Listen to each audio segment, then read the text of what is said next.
नमस्ते प्रिय भाइयों और बहनों, सीबीसी के सभी भाइयों बहनों को नमस्ते। हमारे कई भाइयों ने परिश्रम किया और आपके सामने ये सुधार का दिन, इसका वर्णन किया अलग अलग प्रकार से।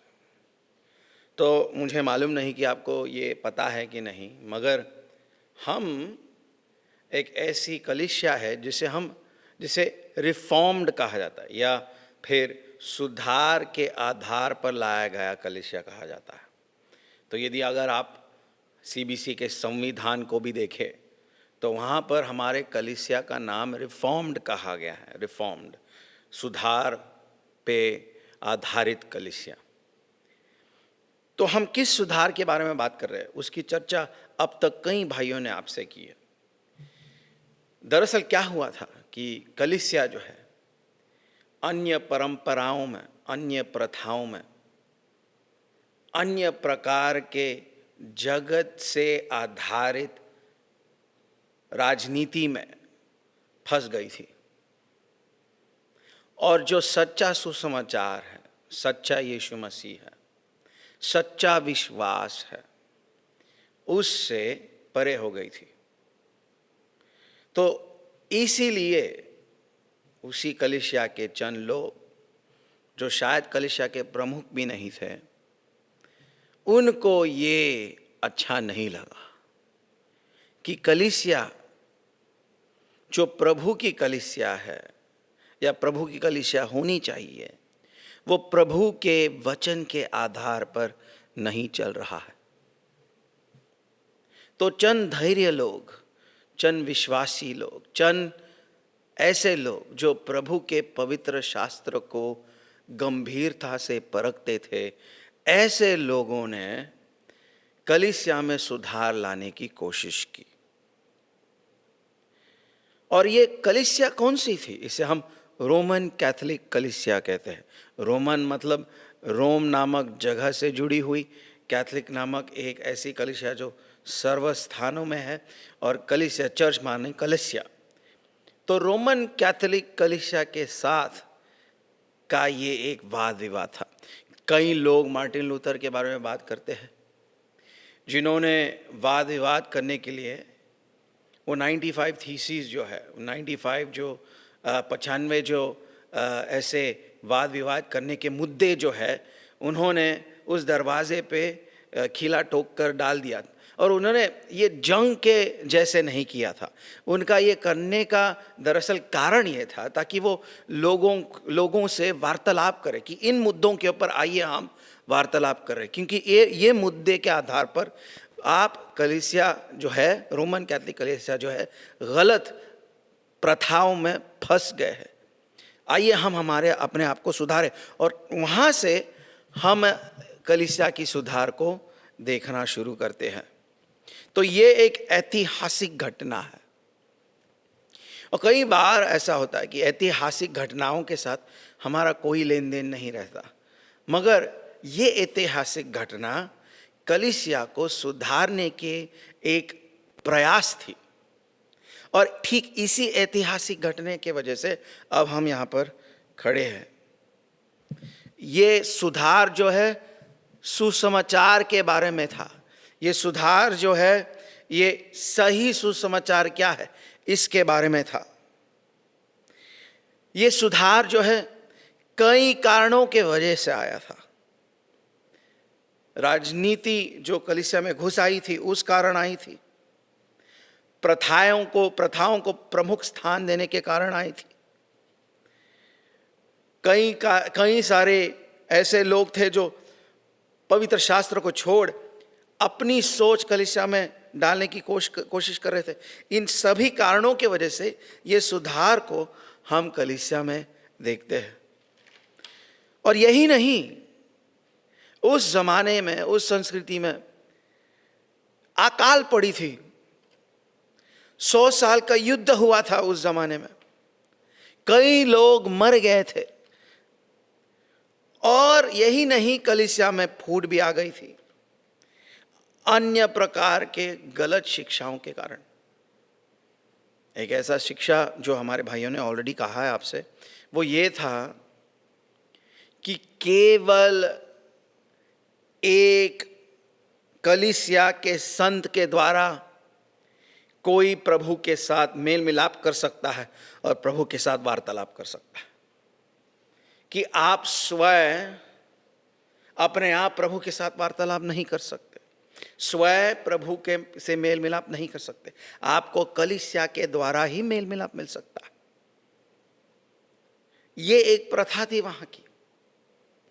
ये भी एक प्रथा थी कि यार केवल कलीसिया के द्वारा आपको उद्धार मिलेगा, कलीसिया के द्वारा ही आपको एक प्रकार का उद्धार मिलेगा, नहीं तो आपको उद्धार नहीं मिलेगा।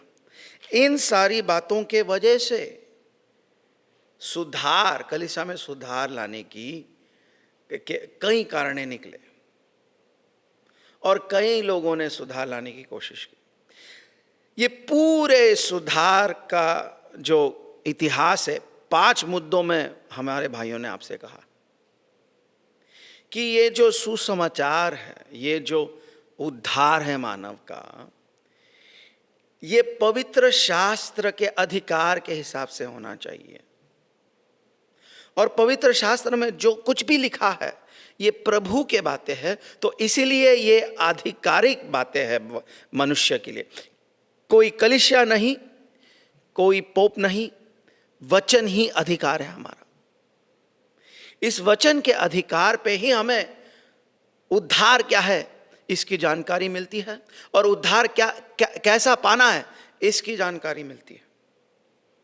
और वचन में कुछ ऐसा लिखा है, और हमारे भाइयों ने ये ऑलरेडी आपसे कहा है कि वचन में ऐसा लिखा है कि उद्धार ये केवल विश्वास से प्राप्त होती है। इफिसियों का राजपत्र में कहा गया है कि ये जो उद्धार हमारा, ये प्रभु की देन है विश्वास के आधार पर। विश्वास भी एक प्रकार से प्रभु की देन है। तो केवल विश्वास के द्वारा, प्रभु के और विश्वास के द्वारा ही उद्धार मिलता है, किसी कलीसिया के वजह से या किसी एक व्यक्ति के वजह से नहीं। ये सुधार कलीसिया में लानी थी। दूसरा वचन क्या सिखाता है उद्धार के बारे में? कि केवल यीशु के ऊपर विश्वास करके ही उद्धार हम पा सकते हैं। यीशु ने स्वयं कहा है कि वो सत्य, जीवन और मार्ग है, और जीवन केवल उनके द्वारा है। तो विश्वास जो है वो यीशु के ऊपर ही होने से हमें उद्धार मिलता है।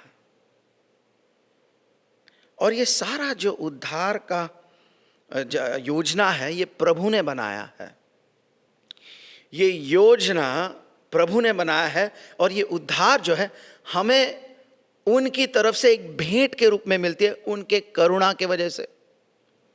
ऐसा कोई व्यक्ति नहीं है जो उद्धार के योग्य है। हर कोई व्यक्ति पाप में गिरा हुआ है। कोई भी व्यक्ति अपने कार्यों के आधार पर, अपने चरित्र के आधार पर उद्धार का योग्य नहीं है। अगर किसी का उद्धार होता है, अनंत काल के नरक से वो बचते हैं और अनंत काल के स्वर्ग में यीशु के साथ अनंत काल बिताते हैं, तो ये केवल और केवल प्रभु के करुणा के वजह से है, उनका भेंट के वजह से। ये सारे मुद्दों के बारे में हमारे भाइयों ने पहले से ही आपसे कहा है। मगर ये सारी बातें जो है एक प्रमुख लक्ष्य के ओर मानव जाति को ले जाता है, और वो है केवल प्रभु के महिमा के लिए। For the glory of God alone, to the glory of God alone. उद्धार का अंतिम लक्ष्य, उद्धार की उत्तेजना, उद्धार की आकांक्षा, उद्धार की लक्ष्य प्रभु की महिमा है, मानव की नहीं। ये है सोला डियो ग्लोरिया का मतलब, प्रभु की महिमा के लिए ही। अगर आपको इतिहास वापस मैं दोहराऊं तो वहाँ पर याद होगा मैंने कहा था कि वहाँ पर कलीसिया के ऊपर ज़्यादा प्रभाव था, कलीसिया के पास ज़्यादा अधिकार था।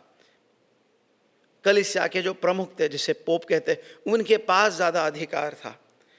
इतिहास ये दिखलाता है कि एक ज़माने में एक प्रकार का बोर्ड हुआ करता था, झुंड हुआ करता था मनुष्यों का, जिसके अधीन में पोप को चलना पड़ता था।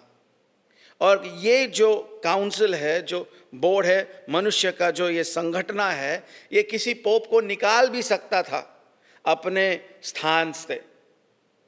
मगर एक समय आया था जहां पर इस संस्था को, इस संगठना को भी उन्होंने हटा दिया, क्योंकि पोप नामक एक व्यक्ति ने कहा कि तुम कौन होते हो मुझे सवाल करने वाले, मुझे कोई सवाल नहीं कर सकता। तो पोप के ऊपर का अधिकार कौन है? कोई भी नहीं। उनके हिसाब से केवल प्रभु उनके अधिकारी, और कोई भी अधिकारी नहीं है। और तो इसीलिए लोग पोप के सामने गिड़गिड़ाते थे, कलीसिया के सामने थर थर आते थे कि भाई कुछ भी करो, कलीसिया के साथ झगड़ा मत मोलो, कुछ भी करो, पोप के खिलाफ कुछ मत बोलो।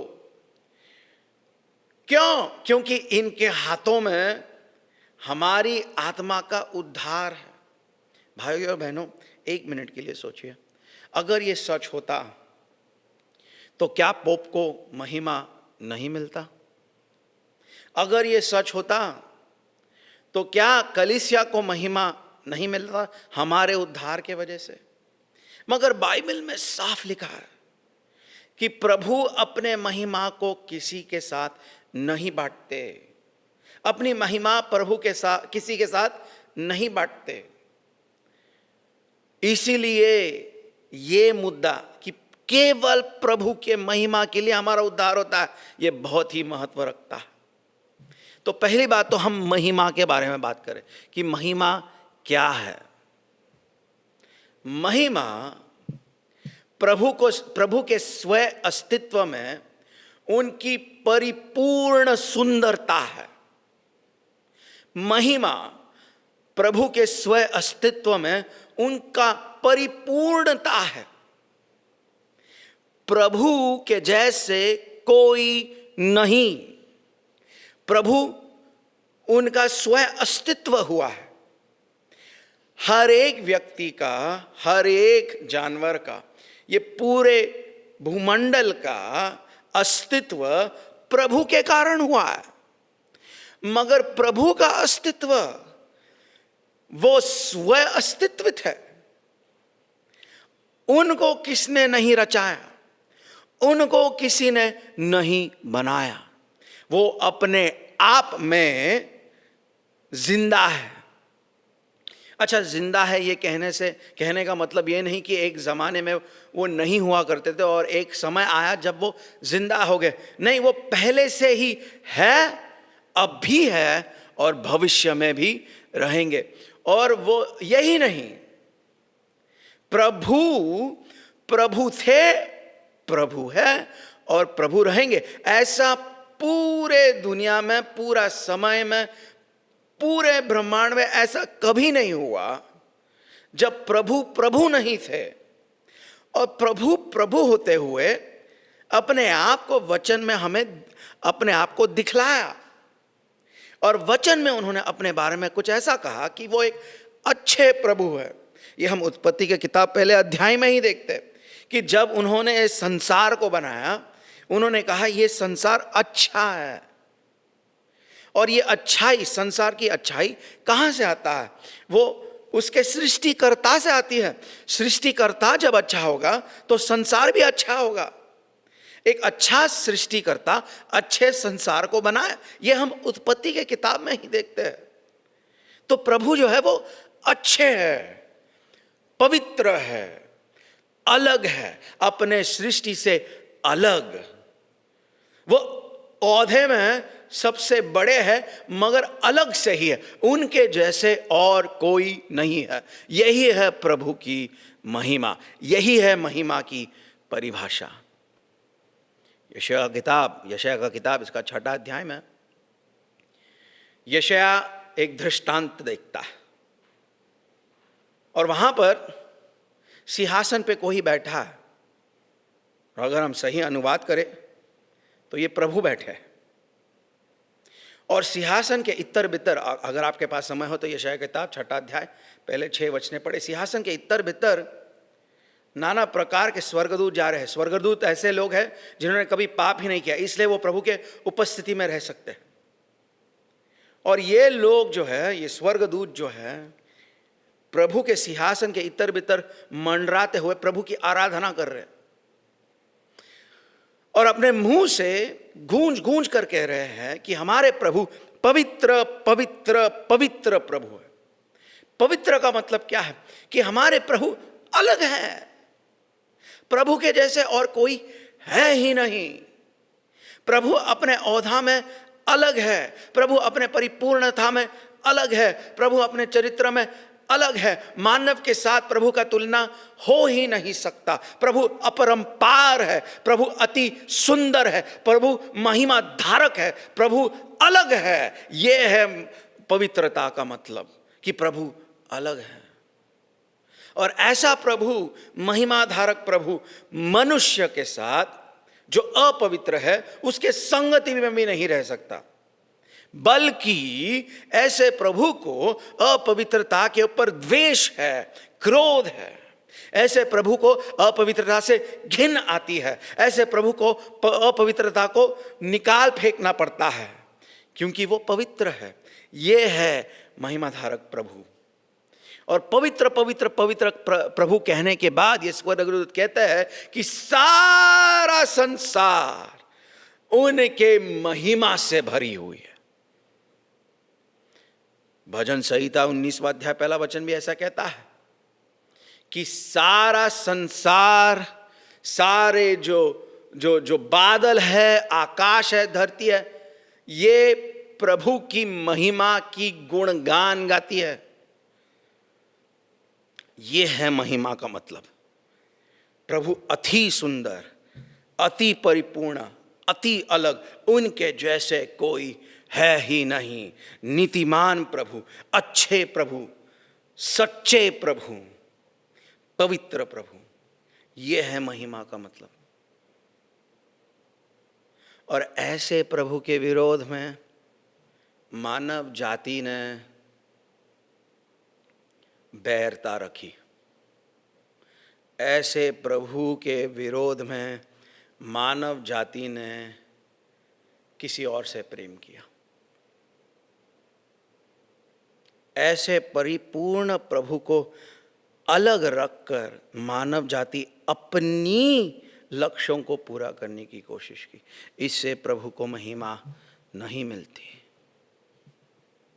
तो मानव के साथ होना क्या चाहिए? अनंत काल का मृत्यु, अनंत काल का मरण। वचन कहता है, हमारे भाई रेगन ने इसके बारे में बात की थी रोमियो किताब में, कि सभियों ने पाप की और प्रभु के महिमा से घट गए। सुने वो शब्द, सुने वापस आपने, कि प्रभु के महिमा से वो चूक गए। हमें क्यों बनाया? ताकि हम मानव जाति प्रभु के सहभागिता में रहे, उनके अधीनता में रहे, उनके प्रभुता के नीचे उनकी महिमा करे। और हम उनकी महिमा को छोड़ किसी और के पीछे पड़ गए हमारे खुद के लालसा के कारण। हमारे साथ क्या होना चाहिए? मरण, अनंत काल का मरण। इसी से उनको नीतिमत्वता मिलेगी। मगर प्रभु की जय हो कि उन्होंने हमें मरने नहीं दिया अनंत काल। उन्होंने एक योजना बनाई, वो भी अनंत काल से, कि यीशु के द्वारा मानव जाति को प्रभु पिता के प्रकोप से बचाव मिल सके। और केवल नरक से बचना ही नहीं, मगर हमें यीशु के द्वारा प्रभु के साथ सुलह कर सके। ये थी प्रभु की योजना। और इस योजना से उनको अत्यंत महिमा मिली। कोई ऐसा पूछ सकता है कि ऐसी योजना क्यों की? ऐसी योजना इसलिए की कि क्योंकि इनकी ये इच्छा थी और इसी के द्वारा उनको महिमा मिलती, सबसे ज्यादा महिमा मिलती। अरे मृत्यु से महिमा कैसे, ये प्रभु जानते हैं। अंत में प्रभु केवल अपनी महिमा के लिए सब कुछ करते हैं। चंद लोगों को ये सुनकर शायद हड़बड़ा जाते हैं कि भाई प्रभु अपने लिए क्यों सब कुछ करते हैं, अपनी महिमा के लिए क्यों सब कुछ करते हैं। अरे क्योंकि प्रभु अलग है, प्रभु महिमा धारक है, परिपूर्ण है, उनके जैसे और कोई नहीं है। अगर प्रभु अपने इस महिमा को छोड़ मानव जैसे बन जाए और उनकी प्रभुता को वो छोड़ दे और तो फिर वो प्रभु नहीं रहे। और वो कभी भी इस प्रकार का प्रभु जो अपने प्रभुता को छोड़ दे, वो कभी भी मानव को या संसार को बचा नहीं सकते। वो कुछ नहीं कर सकते मानव के लिए, वो मामूली से इंसान बन जाते हैं।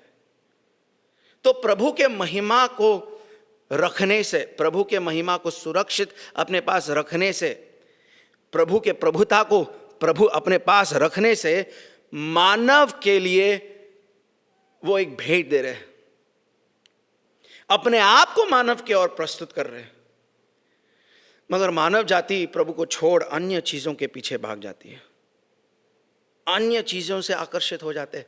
अरे भाई, इसलिए तो नया सिरे का जन्म का जरूरत है, क्योंकि जब तक नया सिरे से हमारा जन्म नहीं होता तब तक हमारा हृदय ये नहीं देख पाता कि प्रभु काफी है, प्रभु हमारे लिए काफी है, यीशु हमारे लिए काफी है, यीशु सुंदर है।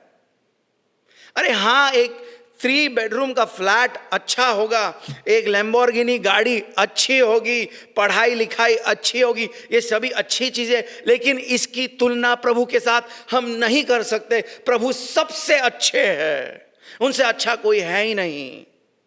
प्रभु ने कुछ ऐसा योजना बनाया है कि मानव केवल उन्हीं के द्वारा उनको महिमा देते हुए ही स्वयं संतुष्ट हो सकता है, स्वयं आनंदित हो सकता है, स्वयं शांति पा सकता है। प्रभु ने ऐसा ही कुछ योजना बनाया। तो भाइयों बहनों, इसलिए नया सिरे का जन्म जरूरी है। जिसका नया सिरे का जन्म नहीं होता वो नाना प्रकार के चीजों के पीछे भागता है, लेकिन प्रभु के पीछे नहीं, क्योंकि उसे प्रभु का महिमा नहीं पता। और मेरे क्रिस्ती भाई बहनों, हम भी फंस जाते हैं इसी जाल में कि नाना प्रकार के चीजों के पीछे हम भाग जाते हैं। मगर वचन सरल है। कुरिन्थियों का राजपत्र 1 अध्याय में एक कविता लिखा है यीशु मसीह के बारे में कि वो कितने सुंदर है, कितने अद्भुत है, उनके साथ कोई तुलना कर ही नहीं सकता। ऐसे शब्दों के बाद भी हम उन्हें नजरअंदाज करते हैं। तो हमारा उद्धार का अंतिम लक्ष्य, हमारा उद्धार का प्रेरणा प्रभु की महिमा है। अगर आपने उद्धार पाया और आपका प्रेरणा यह है कि भाई मैं तो नरक से बच गया, चलो अच्छा हो गया, मैं नरक से बच गया, या फिर मुझे चंगाई मिल गई, या फिर देखो उद्धार के बाद मुझे नौकरी मिल गई। अगर ये कारणों के वजह से आपने उद्धार पाया तो आप उद्धार को नहीं समझे। आपका उद्धार प्रभु के महिमा के लिए हुआ है। ये कलीसिया प्रभु के महिमा के लिए है। हर एक चीज जो ये कलीसिया करता है वो प्रभु के महिमा के लिए है। और आपके व्यक्तिगत जीवन में भी आपको प्रभु के महिमा के लिए ही सब कुछ करना है। 1 कुरिन्थियों का राजपत्र इसका 10वां अध्याय 31वां वचन में कहता है कि यदि आप खाए पिए या जो कुछ भी आप करें, सब कुछ प्रभु के महिमा के लिए करें। इसका क्या मतलब होता है? इसका मतलब यह होता है कि सब कुछ ये मद्देनजर रखते हुए करो कि प्रभु महिमा धारक है, उनके महिमा को अपने जीवन में दिखलाते हुए सब कुछ करो। ये आपकी लक्ष्य होनी चाहिए, ये आपकी प्रेरणा होनी चाहिए। और ये इतना अनोखा है कि ये करने से हमारे जीवन में संतुष्टता मिलता है, एक जीवन का मकसद मिलता है, जीवन का प्रेरणा मिलता है। ये है प्रभु का योजना। तो भाइयों बहनों, सोला डियो ग्लोरिया का मतलब SDM जैसे कि लोग कहते हैं, ये प्रभु को महिमा देना, पूरी तरह से महिमा। क्यों? क्योंकि वो महिमा धारक है। और सबसे बड़ी महिमा इनको इससे होती है कि कीड़े मकोड़े के जैसे हम जो लोग हैं पाप से भरे हुए जो लोग हैं, मूर्ख जो लोग हैं, ऐसे लोगों को वो चुनते हैं, उद्धार देते हैं और अपना पुत्र या सुपुत्री बनाते हैं, अपना परिवार का एक एक एक एक हकदार बनाते हैं, अपना वारिस बनाते हैं। ये सुनहरा है और इससे उनको महिमा मिलता। अगर आज आप प्रभु के बच्चे नहीं हो तो मेरी आपसे गुजारिश है कि ये सुसमाचार सुन के कि प्रभु ही आपके जीवन को अर्थ दे सकते हैं, नहीं तो प्रभु का प्रकोप आपके ऊपर है। प्रभु का प्रकोप जो है ये यीशु मसीह के मरण और जी उठने से संतुष्ट हो गया। अगर यह विश्वास करके आप पश्चाताप करते हो तो प्रभु की नीतिमत्वता आपकी हुई और प्रभु आपके हुए। अगर आप इसके ऊपर विश्वास नहीं करते तो सुनिए एक और बात, नरक में जो जाते हैं, अनंत काल के लिए जो भुगतान भरते हैं अपने पापों की, वो लोग भी प्रभु को महिमा देते हैं। कैसे? उनके नीतिमत्वता को, उनके अच्छाई को दिखलाते हुए। तो आप उस तरह के लोग न बने जो नरक में रहकर प्रभु की महिमा देते हैं, प्रभु को महिमा देते हैं। ऐसे लोग बने जो उनके बच्चे होकर आज के दिन प्रभु को महिमा देते हुए अपने जीवन में आगे बढ़े। ये सुधार का दिन आपके जीवन में, हमारे कलीसिया में भी एक बुनियाद बने, एक सुधार का बुनियाद बने, ताकि हम हर एक चीज़ व्यक्तिगत रीति से और कलीसिया में भी प्रभु के महिमा के लिए करें। धन्यवाद।